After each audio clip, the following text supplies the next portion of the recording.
다 일어서셔서 오늘 우리에게 주시는 말씀 마태복음 18장 21절에서 35절 말씀 함께 합독하겠습니다. 시작.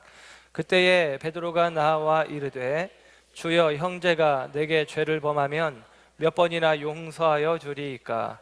7번까지 하오리이까? 예수께서 이르시되 내게 이르노니 7번뿐 아니라 7번을 70번까지라도 할지니라. 그러므로 천국은 그 종들과 결산하려 하던 어떤 임금과 같으니 결산할 때에 10,000달란트 빚진 자 하나를 데려오매 갚을 것이 없는지라. 주인이 명하여 그 몸과 아내와 자식들과 모든 소유를 다 팔아 갚게 하라 하니 그 종이 엎드려 절하며 이르되 내게 참으소서 다 갚으리이다 하거늘 그 종이 주인이 불쌍히 여겨 놓아 보내매 그 빚을 탕감하여 주었더니 그 종이 나가서 자기에게 100데나리온 빚진 동료 한 사람을 만나 붙들어 목을 잡고 이르되 빚을 갚으라 하매 그 동료가 엎드려 간구하여 이르되 나에게 참아 주소서 갚으리이다 하되 허락하지 아니하고 이에 가서 그가 빚을 갚도록 옥에 가두거늘 그 동료들이 그것을 보고 몹시 딱하게 여겨 주인에게 가서 그 일을 다 알리니 이에 주인이 그를 불러다가 말하되 악한 종아, 내가 빌기에 내가 내 빚을 전부 탕감하여 주었거늘 내가 너를 불쌍히 여김과 같이 너도 내 동료를 불쌍히 여김이 마땅하지 아니하냐 하고 주인이 노하여 그 빚을 다 갚도록 저를 옥졸들에게 넘기니라. 너희가 각각 마음으로부터 형제를 용서하지 아니하면 나의 하늘 아버지께서도 너희에게 이와 같이 하시리라. 아멘. 아멘.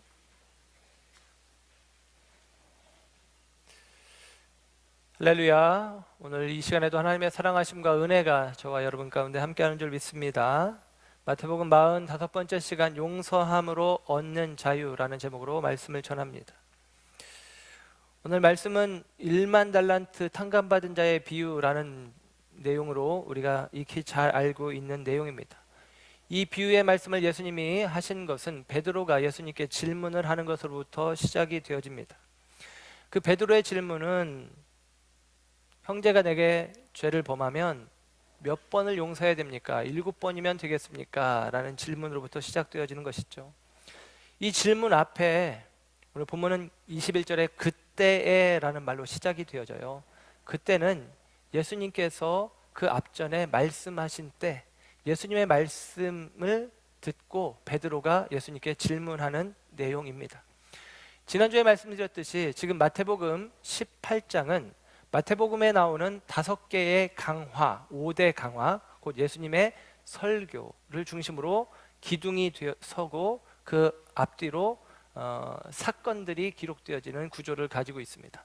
네 번째 강화에 대한 말씀으로 마태복음 18장이 구성이 되어 있는데, 이 마태복음 18장은 교회에 관한 설교다, 그렇게 이해해 볼 수 있어요. 곧 저와 여러분이 신앙생활하면서, 교회 생활하면서 우리가 어떤 원리로 살아가야 되는지를 우리에게 이야기를 해주고 있습니다. 그래서 오늘 본문에 그때라는 말로 시작되어지는 오늘 본문 속에서 앞에 예수님이 어떤 이야기를 하셨냐면 누가 죄를 범하면 어떻게 해야 될까에 대해서, 우리 식으로 표현하면 교회 공동체에 문제를 일으키는 사람, 죄를 짓는 사람, 교회 공동체에 거룩을 훼손하는 사람, 그런 사람들을 어떻게 치리해야 하는지 교회의 치리법에 관해서도 이야기한다라고 할 수 있는 부분이 앞부분에 기록이 되어져 있어요. 그래서 15절부터 20절까지의 말씀을 보면 이제 짧게 이야기하면 이런 것입니다. 어떤 사람이 죄를 범하면 제일 먼저는 단 둘이 얘기하라는 거예요. 예를 들면 여러분 안에 어떤 잘못이 있을 때 목회자가 가서 개인적으로 권면을 하는 것입니다. 그러면 안 되죠 하는 것이죠. 그래도 말을 안 들으면 2-3 사람이 가서 이야기하라는 것입니다. 증인을 세우라는 것이죠. 2-3 사람이 가서 얘기했는데도 말을 안 들으면 그 다음에는 교회 공동체의 이름으로 가서 선언하는 것입니다. 교회가 권면한다, 그래도 말을 안 들으면 안 된다라고 하는 것이죠. 그래도 말을 안 들으면 어떻게 하느냐, 성경이 이야기하기를 이방인과 세리처럼 여겨라, 그렇게 이야기를 해요. 이방인과 세리처럼, 곧 교회 공동체 안에서 그를 잘라낼 수밖에 없는 형편, 그렇게 이야기를 하는 것입니다. 오늘날의 출교라는 것이 있죠. 교회에서 쫓아내는 그런 형식들이 있는데, 물론 그것을 불합리하게 사용하는 경우들이 있지만, 이 교회 치리의 한 모습이 이 출교와 비슷한 형식으로 예수님이 말씀을 하시는 거예요. 그런데 이렇게 이야기하고 나서 오늘 말씀에는 베드로가 그 말을 받아서 그때에 하면서 이야기를 하는 거예요. 누가 나에게 죄를 범했을 때, 교회적으로 죄를 범해서 하나님의 영광을 가리고 교회 공동체에 해를 끼치는 교회 방향과 그릇된 모습으로 나아가는 그를 치리하는 것과 다르게 나에게 죄를 범했을 때는 어떻게 해야 됩니까? 라고 하는 질문이 있는 것입니다. 이 질문에 예수님은 7번씩 70번이라도 용서해야 된다라고 이야기를 하시면서 1만 달란트 탕감받은 자의 비유를 이야기하고 계신 것입니다. 여러분, 오늘 본문 굉장히 길잖아요. 그리고 15절부터 지금 35절까지 전체 이야기인데요, 누가복음은 이것을 딱 2절의 말씀으로 요약을 해 주었어요. 누가복음 17장 3절 4절 이렇게 요약합니다. 네 형제가 범죄하면 가서 경고하고 회개하면 용서하라. 7번이라도 용서를 구하면 7번이라도 용서해 주어라. 단순하게 제가 요약해서 말씀드렸습니다. 이렇게 얘기했어요. 이게 답니다. 아주 간단하죠. 그런데 오늘 본문은 이제 길게 우리에게 이야기까지, 비유까지 들어서 설명을 해주고 있는 거예요. 참 간단한 이야기지만 간단하지가 않아요. 죄를 범했으면 가서 권면해라. 이게 쉽습니까? 우리 가운데 잘못된 모습을 보게 되었다 그러면 그걸 입 밖으로 내는 동시에 불편해지기 시작하니까 모른 척 하기도 하고, 내 마음에 불편함이 있지만 그냥 더 불편해지지 않기 위해서 덮어두고, 그렇게 마주하다 보면 그 마음 가운데 더 깊은 앙금이 자리하기도 하는 일들을 봅니다. 용서해라. 7번 용서를 구하면 7번이라도 용서해 주어라. 올 때마다 용서해 주어라. 알죠? 아주 심플하고 간단하게 예수님 말씀하셨지만, 내게 용서를 구하는 자에게 용서해 주는 것이 쉬우냐? 그것이 어렵다라는 것을 우리는 잘 압니다. 베드로가 예수님께 질문을 했어요. 형제가 내게 죄를 범하면 몇 번을 용서해야 됩니까? 7번이면 되겠습니까? 마태복음을 이해할 때는 유대인들의 어떤 전통적인 이해를 알고 있으면 좋은데요, 유대인 랍비들은 일반적으로 이렇게 가르쳤습니다. 누가 너에게 죄를 범하면 3번을 용서해줘라 하는 거예요. 우리 동양의 격언에서도 참을 일잔 3개면 살인을 면한다, 그런 것처럼 3번은 참아야 된다, 이런 거잖아요. 그러니까 베드로 입장에서는 3번을 참아라 라는 유대인들의 가르침을 알고 있으면서 7번으로 물어본 것입니다. 성질 급한 베드로가 7번을 참는다는 것은 쉬운 일이 아닌데, 그래도 내가 유대인을 넘어 내가 그리스도인이요, 내가 예수를 믿는 자인데 우리는 더 나아야지. 주님, 그러면 7번이면 되겠습니까? 라고 묻고 있는 것이죠. 그런데 예수님의 대답은 이렇습니다. 그렇지, 우리 7번은 용서해야지 라고 말하지 아니하시고 7번뿐 아니라 7번을 70번까지도 할지니라. 7번 70번이면 490번이죠. 근데 우리 식으로는 490번인데 이 숫자가 가진 의미는 이런 거예요. 예를 들면 KJV, 킹제임스 번역은 490번으로 해석되게 기록을 해주었어요. NIV역은 77번으로 해석되게 번역을 해놓았어요. 그러니까 77번이든 490번이든 7 곱하기 70이든 70 더하기 7이든, 사실은 원어 성경을 가만히 보면 77, 그러니까 77을 이어서 쓰는 게 아니라 77 이렇게 붙어 있어요. 그래서 77번이라고 이해할 수도 있습니다. 그 의미는 뭐냐면 셀 수 없다라는 의미인 거예요. 내가 7번을 용서할까요? 혹은 3번까지 용서해라 라는 것은 어떤 것입니까? 이런 것이죠. 내가 용서했어, 내가 용서했어, 내가 용서했어. 3번을 지나서 4번째 죄를 범하면 야, 내가 너를 3번이나 용서했는데 너 또 그래? 하면서 주먹을 꺼내 드는 것이죠.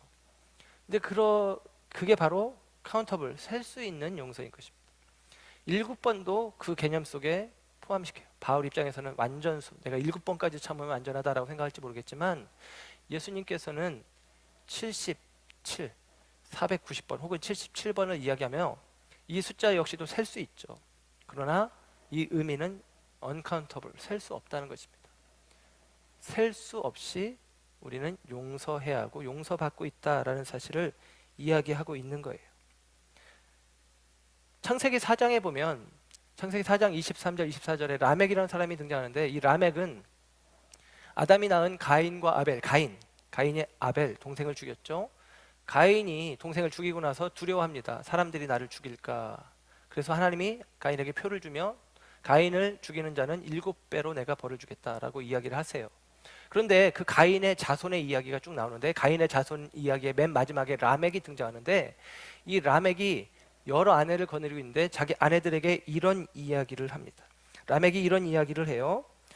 창세기 4장 23절 24절에 나의 상처로 말미암아 내가 사람을 죽였고 나의 상함으로 말미암아 소년을 죽였도다.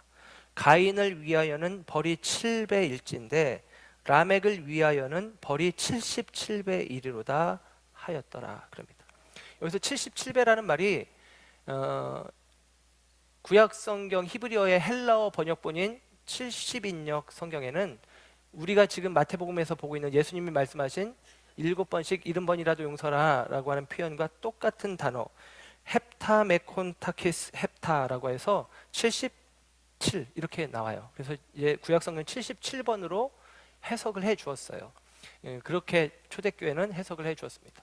그걸 참고로 하면서 이 라멕이 이렇게 이야기한 거예요. 내가 77배로 벌을 받을 것이다 라고 이야기를 해요. 뭐라고 이야기냐면 내가 나에게 상처 준 사람을 죽이고 내 마음을 상하게 한 사람을 소년을 내가 죽였는데 그것 때문에 누군가 나에게 우리 조상 가인처럼 해를 가한다면 그 사람은 77배나 벌을 받을 거야. 이 이야기는 가인에 대한 하나님의 긍휼을 이용하는 악한 마음입니다. 가인의 족보는 그 악함으로 끝마치는 거예요. 그리고 가인의 족보 이후에는 아담이 낳은 또 다른 자녀 셋, 노아로 이어지고 우리가 알고 있는 유대인으로 이어지는 아브라함으로 이어지는 족보가 이어집니다. 가인의 족보는 그렇게 끝나는 거예요. 하나님의 은혜를, 긍휼을 자기 이익의 방편으로 삼는 것이죠. 내가 누군가를 향한 원한을 품고 그 원한을 갚아내면서 그러면서 나는 하나님이 내게 대하여 원한을 갚는 자에게 대하여 77배로 갚으신다. 곧 하나님이 내게 대하여 하나님이 그렇게 용납하신다라고 하나님의 끝없는 용서, 셀 수 없는 용서, 카운터할 수 없는 용서를 이용해 먹는 인생의 모습으로 라멕을 그리고 있는 거예요. 그리고 그 인생으로 가인의 족보는 끝마치고 있다라고 하는 사실입니다. 안타깝죠. 여러분, 저와 여러분 가운데 하나님께서 오늘 말씀을 통해서 우리에게 들려주시는 말씀이 우리를 용서하신다는 거예요. 맞아요. 그러나 그 용서가 우리의 이용의 이유가 대상이 되어질 수는 없다라는 사실. 내가 얼마든지 죄를 지어도 하나님 용서해 줄 테니까 또 죄를 지어도 된다라고 우리가 이해하는 말씀으로 이 말씀을 취할 수는 없다라는 것이죠. 그리고 이 말씀은 우리에게 대하여 용서를 받을 것이다 라고 이야기하는 것이 아니라 용서를 하라라고 우리에게 요청하고 있는 거예요. 베드로의 질문 속에서 예수님이 대답하셨습니다. 7번씩 70번이라도 용서하라. 그리고 예수님은 이어서 바로 23절부터 그러므로 하면서 앞의 이야기, 이 베드로와의 대화를 받아서 예수님이 말씀을 이어가는데 우리가 아는 1만 달란트 탕감받은 자의 비유로 이야기가 진행됩니다. 1만 달란트, 만 달란트인데 1달란트는 6천 데나리오, 많이 들어보셨죠? 1데나리오는 하루 품삯입니다. 요즘식으로 치면 요즘에는 그 일용직 노동자들이 12만 원 정도 받더라고요. 그러니까 뭐 한 10만 원 정도 이렇게 볼 수 있고 중요한 것은 그냥 하루 품삯입니다. 그 하루 품삯이니까 1달란트는 6,000일의 품삯이죠. 6천 데나리오니까 16년 동안 일해야 되는 것입니다. 만 달란트니까 16만 년 동안 일해서 안 먹고 안 쓰고 다 모아야 갚을 수 있는 돈이 1만 달란트입니다. 안 먹고 안 쓰는 것도 중요하겠지만 일단 16만 년을 살아야만 갚을 수 있는 돈이에요. 그때까지 살아갈 수 있어야. 그런데 이 얘기는 뭐예요? 못 갚는다는 얘기예요. 이 1만 달란트 개념을 예를 들면 한 10만 원 정도로, 일당 10만 원 정도로 계산하면, 요즘식으로 표현하면 한 뭐 30조 정도 이렇게 대충 계산이 나오는데, 우리나라 1년 예산이 450조, 뭐 480조 그렇게 이야기를 하니까 뭐 그거에 뭐 10분의 1도 안 되잖아요. 그러니까 얼마 안 되네 하고 우리는 쉽게 계산할 수 있고, 요즘에는 뭐 조 단위가 우습게 여겨지는 시대다 보니까 별거 아닌 것 같다, 셀 수 있겠다, 그 정도는 셀 수 있다 이렇게 생각할 수도 있겠죠. 우리나라 대표 부자는 이건희는 그 정도는 갚을 수 있겠지라고 생각할 수도 있을지 모르겠지만, 성경에서 말하는 1만 달란트의 의미는 다시 말씀드리지만 7번씩 70번과 같은 개념입니다. 7번도 셀 수 있고 77번도 셀 수 있고 490번도 셀 수 있어요. 1만 달란트도 셀 수 있어요. 그러나 성경에서 말하는 의미는 셀 수 없다라는 것입니다. 다함이 없는 용서가 우리 가운데 요청되고 있는 것입니다. 그 셀 수 없는 용서가 우리 가운데 있는 거예요.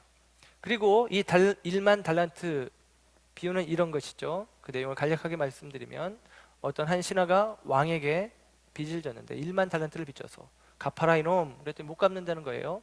그래, 그럼 감옥에 가둬라. 아닙니다, 살려주십시오. 제가 어떻게든 갚아보겠습니다. 그랬더니 왕이 불쌍히 여겨서 너 못 갚잖아 속으로 마음에 생각하고 그 빚을 탕감해 줬다는 거예요. 빚을 탕감받고 나가는 길에 친구를 만났는데, 친구가 자기에게 100데나리온을 빚졌다는 것입니다. 그 100데나리온 빚진 자에게 이야기하는 것입니다. 너 빚 갚아. 아, 지금 없는데. 얼른 갚아. 못 갚는데. 너 그럼 감옥에 가자. 아이고, 참아줘라. 기다려줘. 내가 어떻게든 갚아볼게. 아니야, 너 감옥에 가야 돼 하고 감옥에 가뒀다는 것입니다.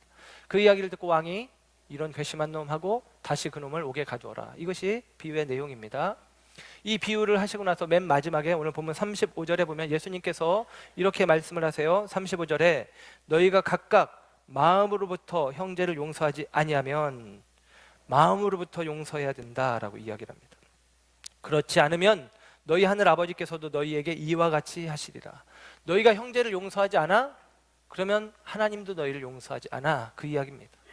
여러분, 우리가 왜 용서해야 하느냐? 하나님이 우리에게 네가 용서하지 않으면 나도 용서하지 않아. 그러면 예를 들면 내가 용서받기 위해서 용서한다. 이건 나를 위한 거잖아요. 나만을 위한 것 같습니다. 혹은 내가 용서해야 하나님의 용서를 받는다, 용서해야 하나님의 구원을 받는다라고 생각하면 구원의 결정권이 나에게 있는 것처럼 여겨지고 행위로 말미암아 구원을 받는 것처럼 여겨져요. 그래서 그렇게 이해할 필요는 없습니다. 다만 우리가 이 말씀을 통해서 기억할 것은, 우리는 이미 하나님의 그와 같은 용서를 받은 자라는 사실을 알 때 우리가 다른 이에게 마음으로부터의 용서가 가능하다라는 사실을 이야기를 해주는 것입니다. 네가 다른 사람을 용서해야 너도 용서받는다라고 하는 이야기는 이미 우리는 매일같이 되뇌이고 있는 말씀이에요. 주의 기도, 주기도문 가운데 이 얘기가 있잖아요. 우리가 우리에게 죄 지은 자를 사하여 준 것 같이 우리의 죄를 사하여 주시옵고. 우리는 매일같이 이 주의 기도를 합니다. 그리고 우리는 계속같이 이 말씀에 대해서 알고 있어요. 주기도문 끝에는 각 주처럼 부연 설명이 붙어 있는데, 주기도문에 많은 이야기들이 있지만 각 주에 붙은 내용은 이 죄사함과 관련되어진 내용입니다. 마태복음 6장 14절 15절에 주기도문 뒤에 바로 붙어있는 예수님의 설명은 이것입니다. 너희가 사람의 잘못을 용서하면 너희 하늘아버지께서도 너희 잘못을 용서하시려니와 너희가 사람의 잘못을 용서하지 아니하면 너희 아버지께서도 너희 잘못을 용서하지 아니하시리라. 너희가 용서하면 용서받고 용서하지 않으면 용서받지 못한다. 이 얘기를 부연 설명으로 해주고 있어요. 주의 기도 가운데 어쩌면 너무나도 중요한 내용이다라는 것입니다. 우리가 다른 사람을 용서할 수 있을 때 비로소 우리도 용서받을 수 있다라는 거예요. 이 이야기의 배경이 되는 베드로의 질문, 그리고 예수님의 이 대답, 그리고 예수님의 대답 속에 있는 너희가 용서해야 용서받는다는 대답의 배경이 되어지는 유대인들의 전통은 뭐냐면 이런 게 있습니다.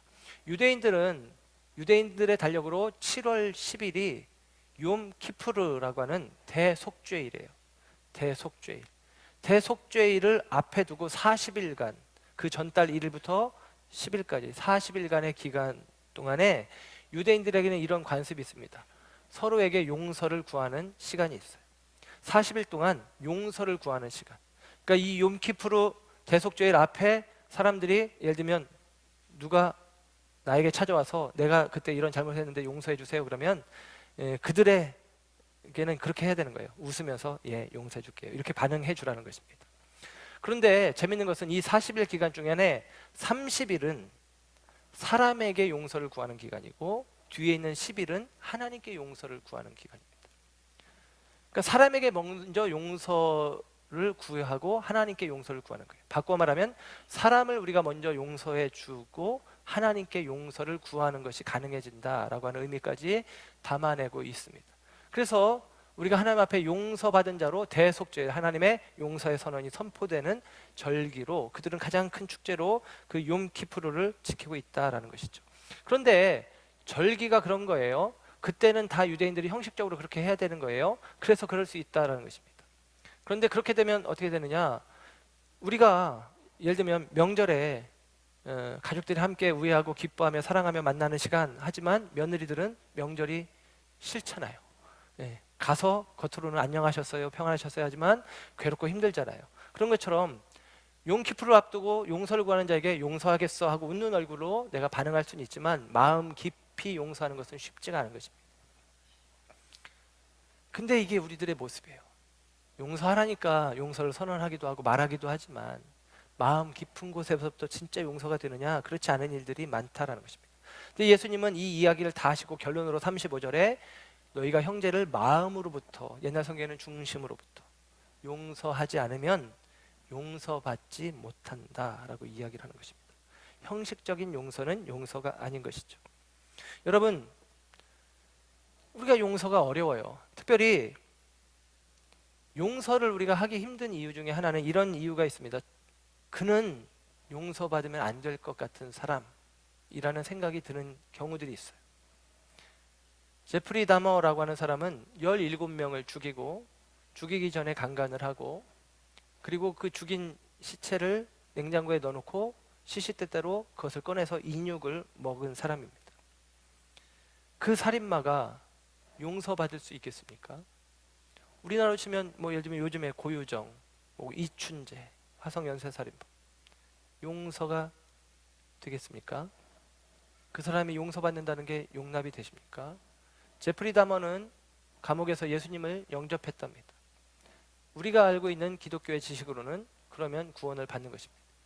그가 구원받는 것이 합당한 것입니까? 구원받는 것이 정말 합당하다고 우리가 마음 깊이 동의가 되고 있습니까? 북한의 김일성이, 김정일이, 김정은이 구원받으면 참 좋겠다라는 마음이 진짜 우리 마음 가운데 동의가 되어집니까?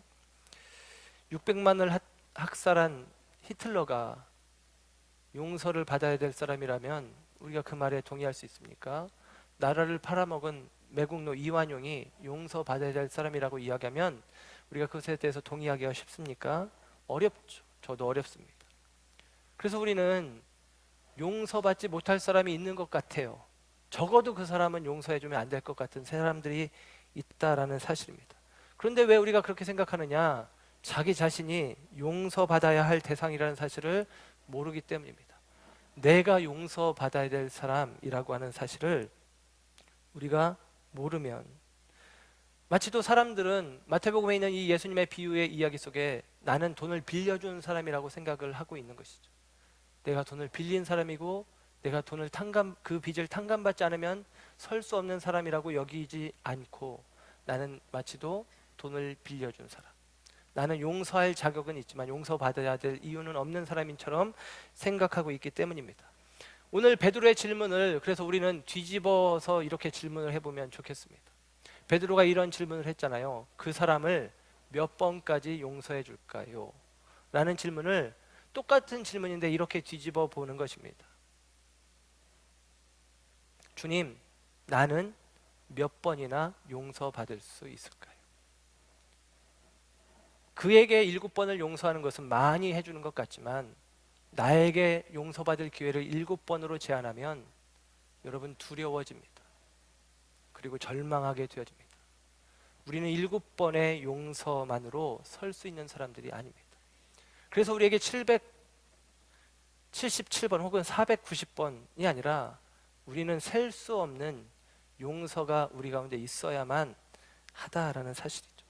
여러분, 하나님 앞에 만약에 이 질문을 바꾸어 기도한다면 어떻게 기도하겠습니까? 하나님, 7번까지면 충분합니다. 제가 그러면 나름대로 열심히 살아볼 테니까 7번까지는 용서해 주십시오. 이렇게 기도하겠습니까? 아니면 하나님, 난 하나님 앞에 용서를 구할 수밖에 없습니다.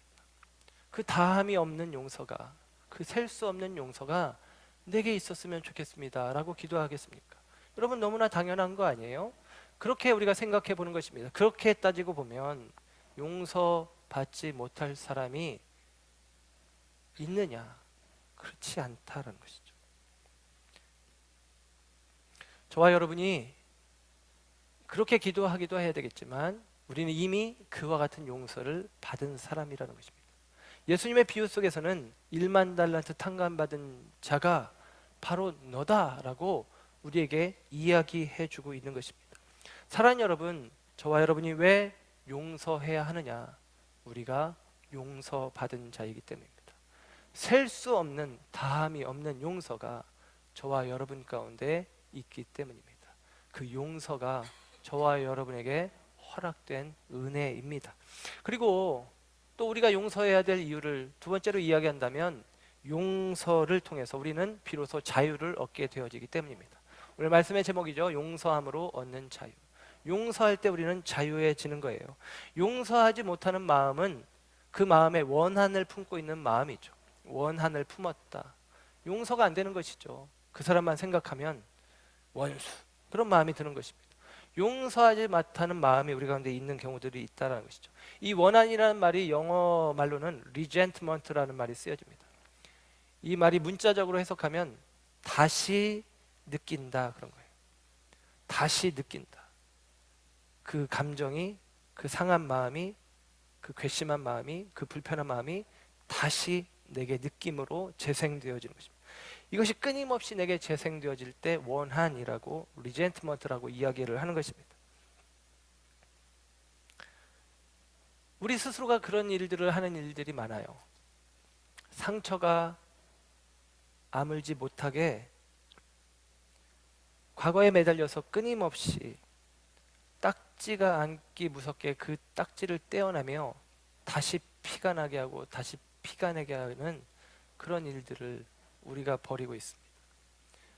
그 딱지가 덮여지면 좀 내버려 두어야 새살이 돋고 온전히 치료되고 딱지는 자연스럽게 떨어질 텐데 우리 스스로가 그것을 다시 느끼고 다시 끄집어내고 다시 생각하고 다시 그 환경이 되어지면, 그 상황이 되어지면 그것들을 생각하며 내 마음의 상처에 새살이 돋아나지 못하도록 하고 있다라고 하는 사실이죠.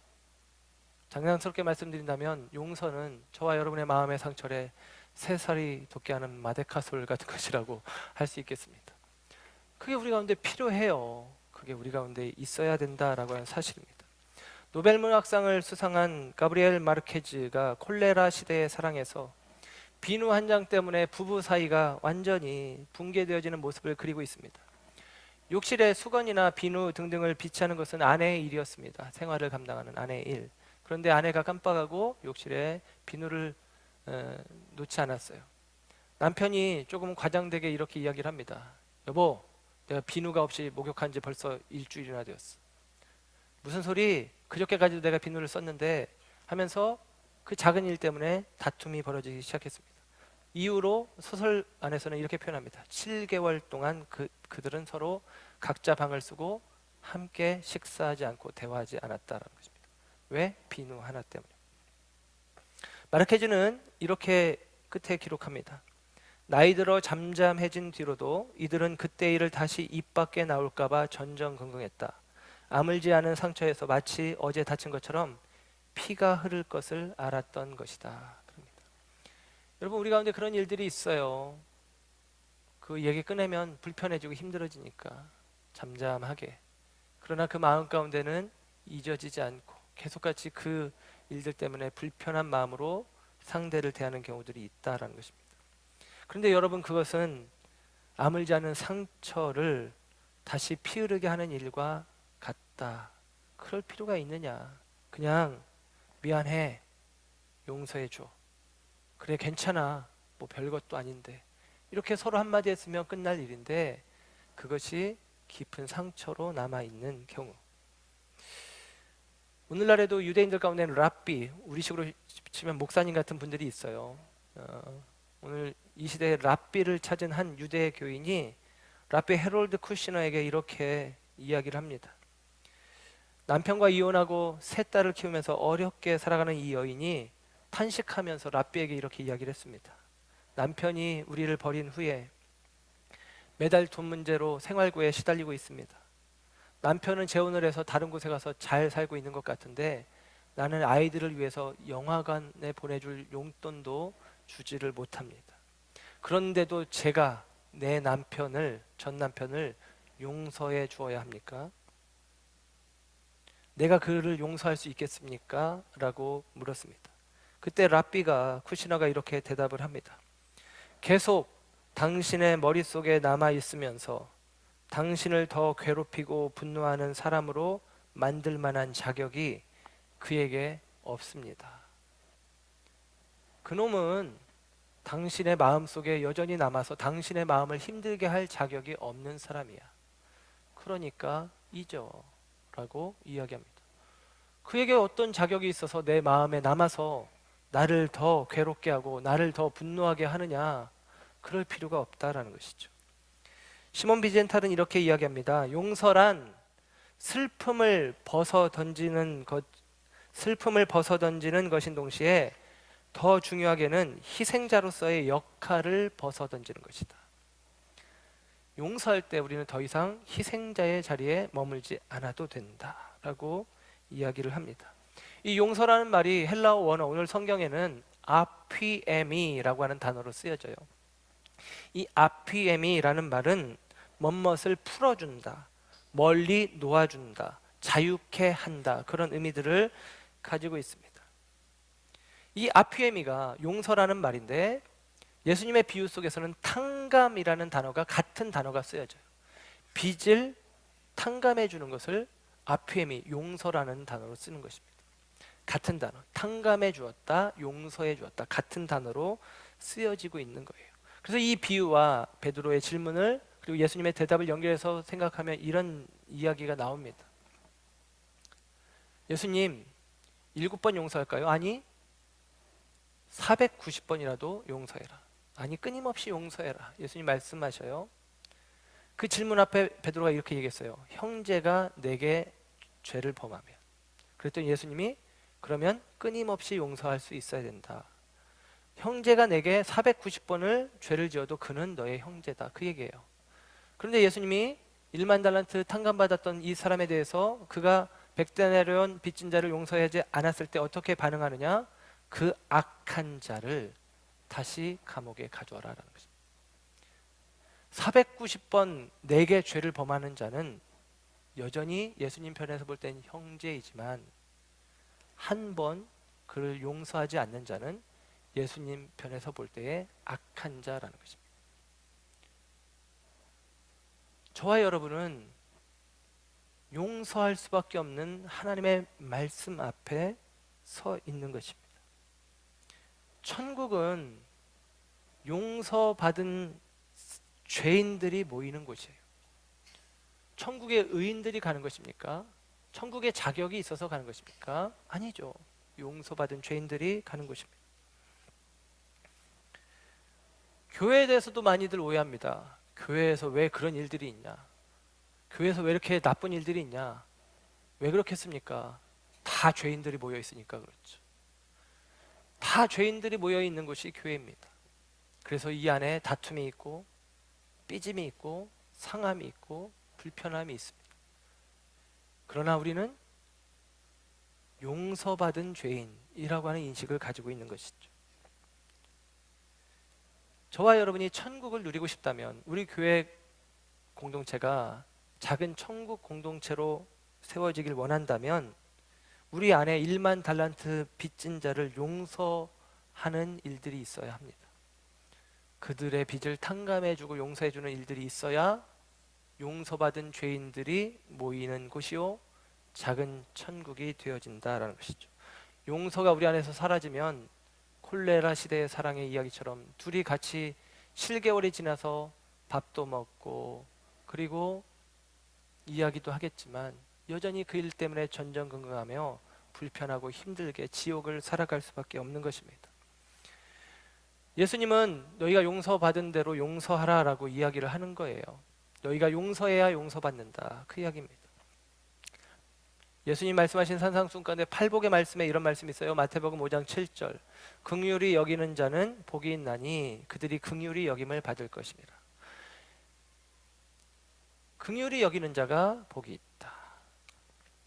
여러분, 팔복의 말씀의 시작과 끝은 이렇게 되어집니다. 심령이 가난한 자는 복이 있다, 천국이 그들의 것이다. 의를 위하여 박해를 받는 자는 복이 있다, 천국이 그들의 것이다. 이 팔복의 비유의 앞뒤의 복은 천국이 그들의 것이다 라는 거예요. 그래서 이 비유를 의미적으로 이렇게 이해할 수 있습니다. 천국을 소유한 자는 심령이 가난한 자로 이 땅에 살아간다. 천국을 소유한 자는 핍박 속에서도 견뎌낸다.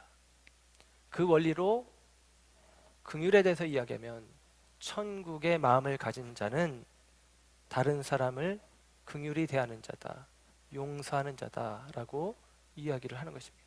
저와 여러분이 천국의 마음을 가진 자입니까? 그래서 우리는 용서가 필요합니다. 용서받은 죄인이라고 하는 인식 속에 하나님의 은혜 가운데 머물고 있다는 사실을 알기에, 깨닫기에 우리는 용서를 해야 된다라고 이야기하는 것이죠. 용서하지 않으면 어떻게 되는 줄 아십니까? 용서하지 않으면 나도 용서하지 않는다. 그 이야기가 비유 속에서는 이렇게 이야기가 되어집니다. 용서하지 않았어?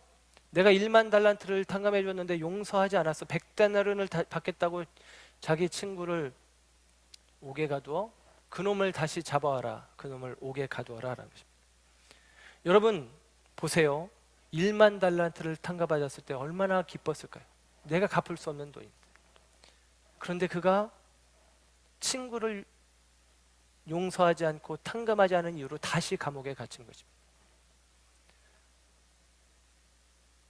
천국을 허락받았는데 다시 지옥을 사는 것이죠. 하나님은 감옥의 문을 열어주셨는데 스스로가 다시 감옥으로 들어가는 것입니다.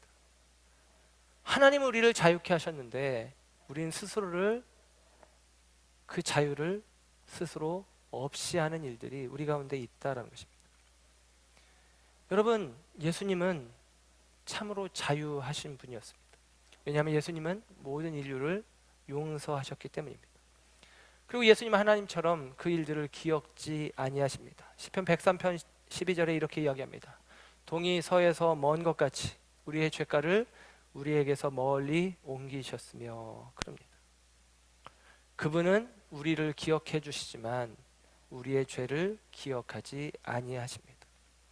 그래서 우리는 그분 앞에서 새로운 피조물이고 그분 앞에서 떳떳하게 서는 것입니다. 그분이 우리의 죄를 기억하고 있다라고 한다면 우리가 하나님 앞에서도 전혀 떳떳하지 않을 것입니다. 그분이 우리의 죄를 기억하고 있다라고 한다면 그분 앞에 서는 것이, 설 때마다 지난날에 우리의 죄가가 이야기될까, 드러날까, 회자될까 전전긍긍하며 하나님 앞에 설 수밖에 없을 것입니다. 그것은 우리에게 천국이 아니겠죠. 하나님은 우리를 기억하시지만 우리의 죄를 기억하시지 않으십니다. 그리고 우리에게도 말씀하십니다.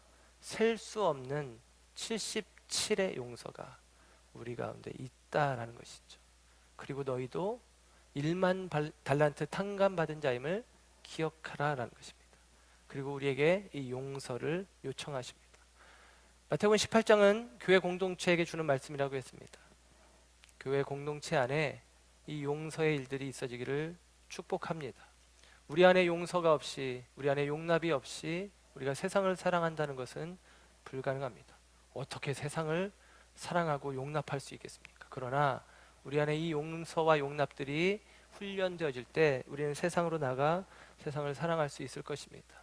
여러분에게 이런 말씀을 드리고 싶습니다. 여러분, 이 말씀을 통해서 기억하십시오. 하나님 우리를 용서하셨다는 것을 기억하시고 여러분 자신을 먼저 용서하시기 바랍니다. 때로는 자기 자신을 용서하지 못해서 힘들어하는 분들이 있어요. 그럴 필요가 없습니다. 주님이 나를 용서해 주셨습니다. 나는 용서받은 사람입니다. 내 스스로 나의 죄를 기억하며 그 안에 갇혀 있지 마시고 용서하신 주님의 은혜 안에서 마음껏 뛰어놀기를 주님의 이름으로 축원합니다. 그리고 내가 용서받았다는 사실을 다시 한번 상기하며 우리는 다른 이들을 용서할 수 있는 마음, 나아가 그것들을 기억하지 않는 영성의 소유자들로 서시기를 주님의 이름으로 축원합니다. 오늘 성경을 기록해 준 이 마태복음의 이 1만 달란트 탕감 받은 자의 비유의 이야기는 마태만 기록을 해 주었어요. 복음서 중에 마태만. 마태는 그 직업이 세리입니다. 아까 죄를 범하고 교회 권면을 듣지 않은 사람은 이방인과 세리와 같이 여겨라. 세리는 그런 존재입니다. 교회 공동체에, 유대인 공동체에 들어가지 못하는 존재입니다. 세리에 대한 사람들의 생각은 이것이었어요. 세리는 죄를 회개하지 않는 자. 돈은 회개하는데 회개는 하는데 회개는 안 하는 세리. 여러분, 그게 세리예요. 그런데 마태가 예수님의 제자가 되어진 것입니다. 마태가 이 말씀하신 예수님의 말씀을 귀 기울여 들었다가 우리들에게 기록해서 들려주는 것입니다. 마태는 누구보다도 이 이야기가 자기의 마음에 와 닿는 것입니다. 나는 자격이 없는 세리인데 나에게 은혜를 베푸셨다.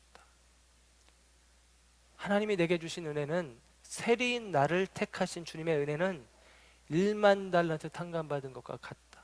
세리도 용납하셨는데, 나도 용납하셨는데 내가 다른 누구를 용납하지 못하겠느냐? 이것이 마태의 마음입니다. 누가복음 7장에 보면 예수님의 발에 향유 옥합을 깨뜨린 한 여인의 이야기가 나옵니다. 마태복음 뒤에 마리아 이야기가 나오는데 누가복음 7장에 나오는 마리아는, 여인은 막달라 마리아 같아요. 좀 얘기가 다릅니다. 시몬이라는 사람이 예수님을 위해서 잔치를 베풀었고 그 집에 예수님이 참여했을 때에 그 동네의 죄인, 그 동네의 죄인인데 아주 유명한 죄인인가 봐요. 아주 이름 있는 죄인이 와가지고 예수님의 발에 눈물을 쏟고 향유를 붓고 그리고 발을 머리털로 씻어내는데 그 집에 초대했던 시몬이 이야기하는 것입니다. 아니, 속으로 생각하는 것입니다. 이 사람이 선지자라면서 자기 발을 씻어주는 이 여자가 얼마나 부정한 여자인지 모르는가? 어떻게 그 자신의 발을 만지게 하는가 하는 생각을 합니다. 예수님은 그 생각을 아시고 시몬에게 이야기합니다. 시몬아, 한번 생각해봐라. 500데나리온을 탕감받은 자가 있고 50데나리온을 탕감받은 자가 있는데 누가 더 그 탕감해 준 사람을 사랑하겠느냐? 시몬이 대답합니다. 많이 탕감받은 자입니다. 맞겠죠? 너무나 당연하죠. 맞다.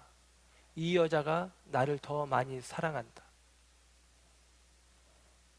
너는 내게 발 씻을 물도 주지 않았고 감람유도 내게 부어주지 않았는데 이 여자는 향유옥합을 부어줬고 그 향유옥합으로 내 발을 씻고 눈물로 내 발을 씻었다. 이 여자가 나를 더 사랑한 거 아니냐? 그 여인에게 예수님 말씀하십니다.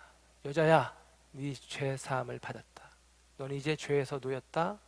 너는 죄에서 자유케 되었다. 너는 이제 구원받았다. 뒤에는 이야기예요. 내가 너는 이제 구원받았다라는 것입니다. 여러분, 우리가 어떻게 구원을 받습니까? 어떻게 죄 사함을 받는 것입니까? 하나님의 은혜를 은혜로 여길 때입니다. 나는 더 주님을 사랑할 수밖에 없는 더 큰 은혜를 입은 자, 나와 같은 자도 사랑하신 그 은혜를 기억할 때 저와 여러분들이 주님을 위해서, 아니 그 주님이 사랑하시는 그 영혼들을 위해서 기꺼이 용서를 선언하고 나갈 수 있을 것입니다. 그때 비로소 우리는 죄 사함을 받게 되어집니다. 곧 자유케 되어지는 것이죠. 그때 비로소 우리는 구원을 받습니다. 곧 천국을 누리는 것이죠. 저와 여러분의 생애 속에, 삶 속에, 저도 설교는 이렇게 하지만 참으로 쉽지 않은 일이지만 이 용서가 저와 여러분 가운데 있어서 저와 여러분 가운데 참된 자유가, 회복이 있어지기를 주님의 이름으로 축원합니다. 기도하겠습니다.